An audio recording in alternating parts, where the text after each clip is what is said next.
it's just knowing that I have a team behind me. I have people cheering for me. I have these big guys in my life who are cheering me on, who have full confidence in me, full faith in me, and are giving me the utmost encouragement along the way. You're sitting with Serena Karwatski. Hi, Serena. Tell me a bit about yourself. Are you from Squamish? I'm born and raised Squamish, yeah.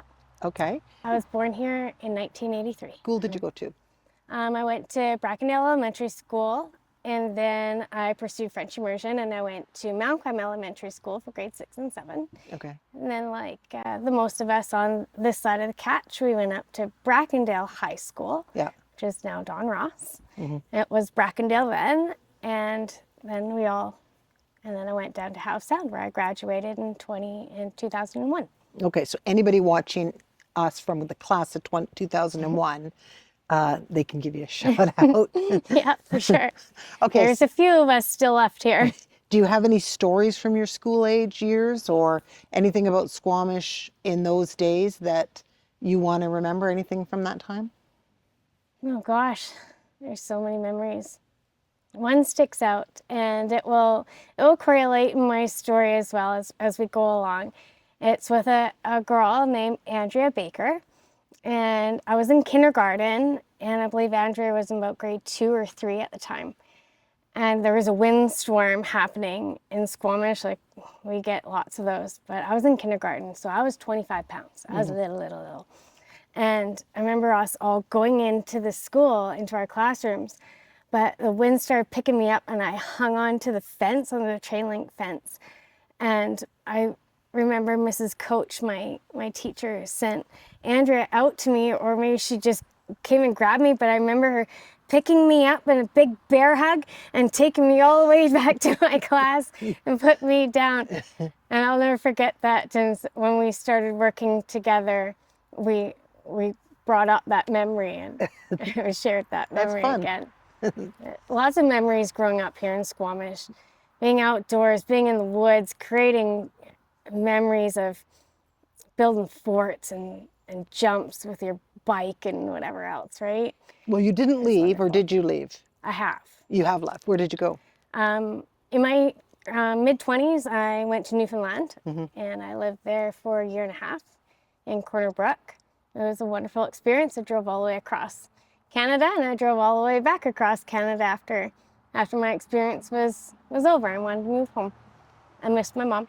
Yeah. I missed home a lot, and being at that age away, it gets to you. And me being so rooted to Squamish, it was quite out of my character to move away. Right. But I did, and I wanted a new experience. Yeah. So I lived here for a while.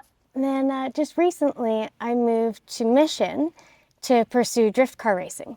And so I built a car with someone, and we're out on the track for a few years. Out there, we lived in Mission for just over a year and a half. And then that's when I got called to work here for the Squamish Nation for the daycare. Ah. So I moved back here, and this is where I've moved to. I've moved here up in the Squamish Valley. Okay. So tell me about your work with the Squamish Nation then. So I started working for the Nation in January 2025, and I work in the infant and toddler room. I work in the infant and toddler room. My boss is Caroline Chandler. She's also a good friend, and I work alongside lots of women that I grew up with here in Squamish. Like I said, Andrea Baker, grew up with her, and I've been an early childhood educator for the last 10, 11 years, now working in daycare, and prior to that I was a nanny. And so it's just a calling to me to be with children. And when I lived in Mission, I was getting a call every once in a while from Caroline, or a text from Andrea every once in a while saying, hey, what are you doing? Where are you and what are you doing? So finally I said, yeah, okay, let's do this. I'm done living here. The city life, what was more like the valley life out there. And the daycares out there, wonderful and great, but they don't compare to home, you know. They don't compare to your sisters and your aunties. There's no place It's like home. really, But so the working with the children, do you find satisfaction with that? I love it. It fills my heart up every day, especially when they come in and they see you, Miss Serena.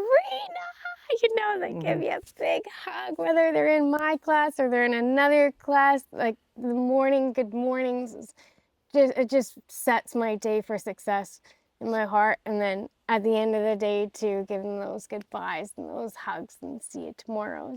So it's the community and the love that is what that appeals to you in that role. Yeah, it really is. Yeah. Good. I fell off of my bike. I was riding to work. I was riding my BMX to work. And I had a little accident and I fell off. I broke my foot. This is now 6 years in the making and it's still in the works. So I have a clamp and 5 screws holding me together. So I couldn't walk for 5 months. So obviously I couldn't teach dance 2 weeks later. I broke my hand, my wrist, and my shoulder all in the same time. And yeah, so I had to give up all my students to wherever I could, anybody who could place them. That's a shame, but are you moving well now? Well enough to start practicing in the novice barrel. Okay, so let's talk about that. Now, I also know that you shot the gun in the Sunday show. I did. And you were being honored for 16 years, I think, with Logger Sports, or had a position. Like, I wasn't 100% sure what it was. So it was banging me off to retirement. I had been head timer for 16 years, and I had volunteered or voluntold myself for 33 years. So you were 33 years with the Logger Sports volunteering. Yeah. So you started when you were 10 years old? Yeah. Wow, that's remarkable. Yeah. So tell me about that. How did you get in? Who told you? And then how did that progress forward? Who told me? My mom, Kathy. She was the head timer.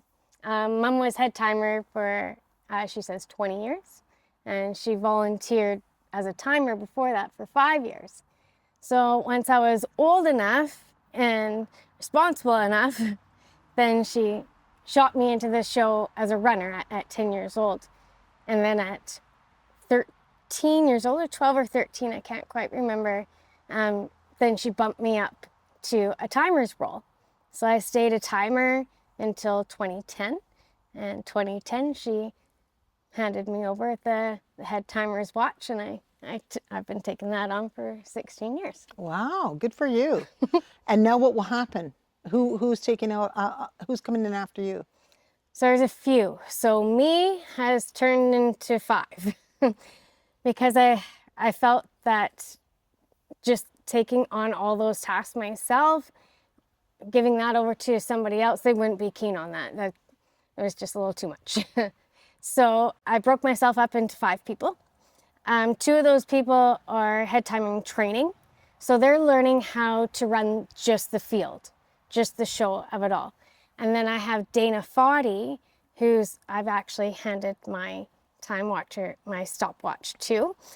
She's going to take on my role. So that's behind the scenes of contacting everybody. So recruiting, training, and managing a team of about 30 people, 35 people. So if somebody wanted to be a timer, tell me about that. Tell me why anybody would be it. You did it for 16 years. Yeah. What made you do it for 16 years? Oh gosh. It's just the whole hype of the show. It's also carrying out the legacy of my mom. That means a lot to me, to carry out a legacy. And that's what I was also looking for in a head timer. It didn't take me just a day to find one. It took me about 3 years to find that person who's going to take exactly my role, even though I said it's split into 5. But as like the main head timer, I needed to find somebody who's just as passionate, just as keen, and who's going to take it on. So as soon as she said legacy, I was like, boom, you're hired. That's it. The word right there. So it has the legacy for me of carrying it out, not just for my mom, for Brian, for a lot of people. For Jacqueline, too. Oh, she's she's just a rag. She's so amazing. So that's more about And a John. sense of community for you. Again, you vibe on the people coming together. But if somebody was on their couch watching this right now and they thought, huh, maybe I'll get involved in that, what type of person would be good at it? For a timer, in a timer's role, you have to be detailed. You gotta be able to pay attention. So if you're squirreling off, can't have that down there. Interested in it, keen to learn, and also you get the best seat in the house. So why wouldn't you want to be a timer? Yeah, yeah, you're right. It is the best seat in the house down there. So do you guys have fun down there, or is it all work?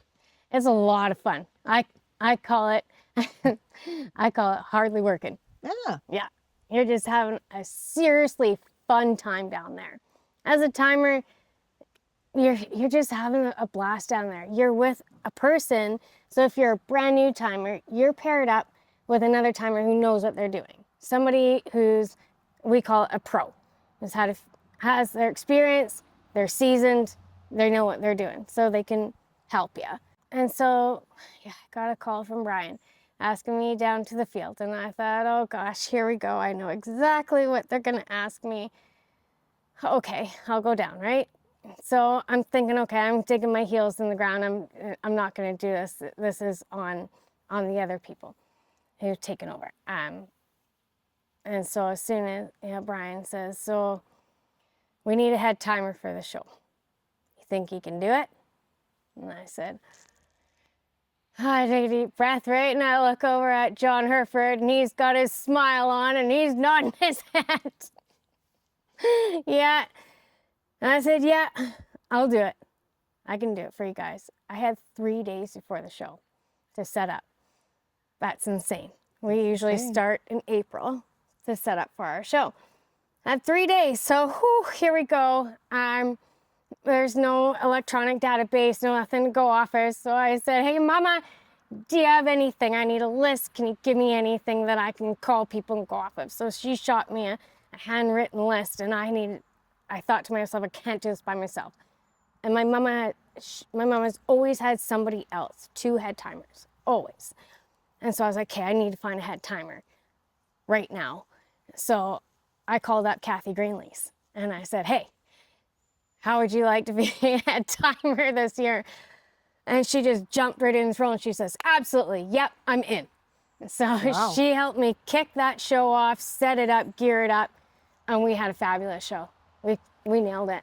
So proud to have her on my team then and there. Whew, we did it. So what was it about them? Like you went in there thinking you weren't going to do it. What did they say that made you go from no to yeah, okay? I thought I would sit in the grass because that's what Serena was doing. Thank you for tuning in to Meet Squamish and getting to know some of the people in our community. Serena is an example of a great community member. Born and raised here. She loves her mama. She loves her town. She loves Squamish Days and all the people that she's met and all the experiences along the way and the lifestyle and the history and all of it. She's just embraced it. And that's beautiful because she's joyful with it. What she did is she gave back to the community, and I think it's special. What's even more special, in my view, and that's why I think these stories are important, is what happens next. So stay tuned. If you haven't subscribed, please subscribe. Stay tuned for Serena. And again, thank you for watching.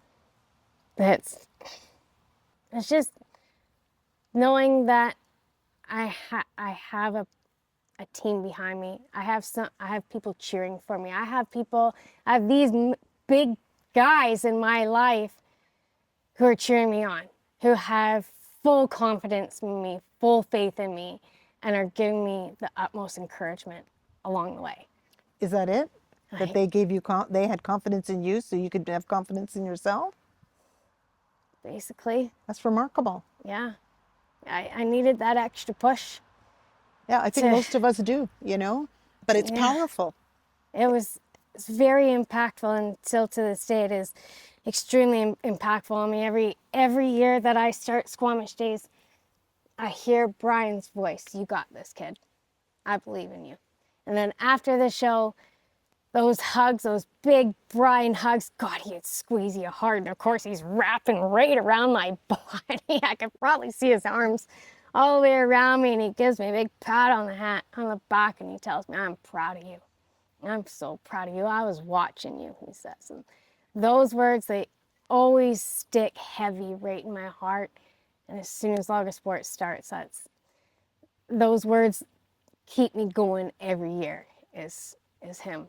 That's beautiful. And John. Yeah. Yeah. And John, what is he like?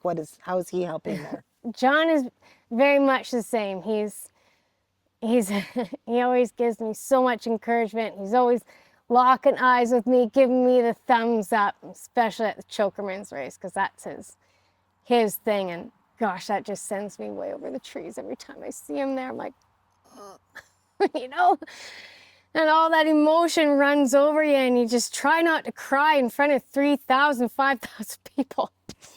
You're like, oh, I love you, man. I know, you know, that love is so there, and it's, yeah, and the vibe and the energy of it all is just, it keeps me going, keeps me burling, rolling that log. I love it. And having that team of people too, who come year after year, and some are even competitors' wives, some are even competitors themselves who step up.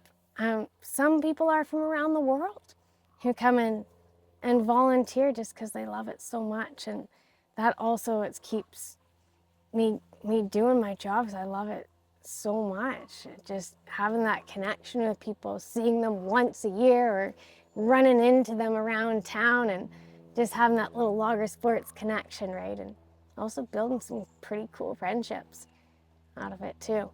There's a lot. I could ramble on because I love it. Yeah, no, that's great. And I mean, it's great to hear. Of course, I've never been part of the show. I've been an auxiliary staff, but you do wonder what's creating that magic, because to me, when you're watching the show, it feels like all the competitors are even pulling for each other. Yeah. Yeah, there's a lot of camaraderie that goes along there.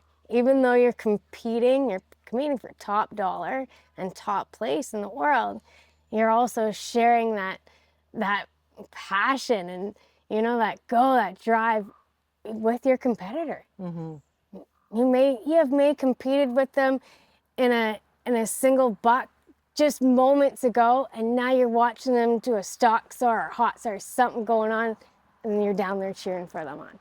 And where do you think that comes from? Do you think that comes from the industry? Do you think that comes from the culture of the Squamish Days?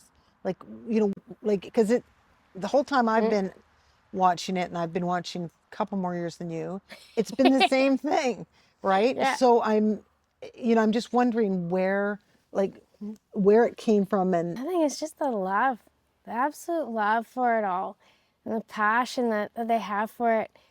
And of course, some of our competitors do work in the industry, and it does make me wonder, like, do you guys actually do these things out there? Like, on your moments off, your coffee breaks, whatever, do you compete out there with each other?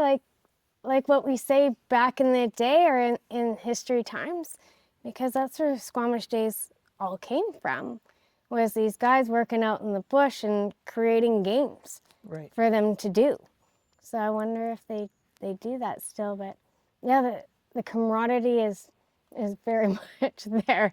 You can see it just watching a blink of Squamish Days. You know it's there. Okay, now you've mentioned Brian Couture and John Herford and Kathy Karwatski and Kathy Greenlees and Jackie McNichol. Jacqueline McNichol. Jacqueline McNichol. Yeah. Is there anybody else that you feel you need to give a shout out to, either around Logger Sports or around Squamish? Pertaining to Logger Sports, for sure, is head timers that have come with me and have axed out over the years. All those girls, so I'll name them off for you. So first, of course, we had Kathy Greenlees, and then we had Renee Herford, and then we had Jody Iverson, and then we had Stephanie Cascanet, And now I'm going to shout out to all of my head timers. So now we have Dana Foddy, Johanna Proudfoot, Marie Grinley, and 4, and Isabella Kavanaugh. Great. Okay. I want to touch a little bit. I want to give more of a shout out to Marie Grinley. Okay. She's not only has stepped into a head timer's role just this last year, she's also a competitor. She's been competing for many years. She came in second place in the Chokerman's race this year. Go Marie. So proud. She does many other events. And her new role in the association, we've created this new role called the Director of Volunteers, yes. And so that's her role now. So what she's doing is plenty things that, a lot of things I probably don't know of, but a lot of things that I've had to help her out with, and I'm super happy to help her. She's also my neighbor, one of my best friends. And so we've been creating spreadsheets for her for each event. So for volunteers for timers, volunteers for grounds crew, VIP beer gardens all around, chili challenge and parade, like all of them, other than the paration group events such as the breakfast, the Elks breakfast. So Marie is taking care of all of these volunteers. She's putting them all together in different databases. So I'm teaching her how to spreadsheet.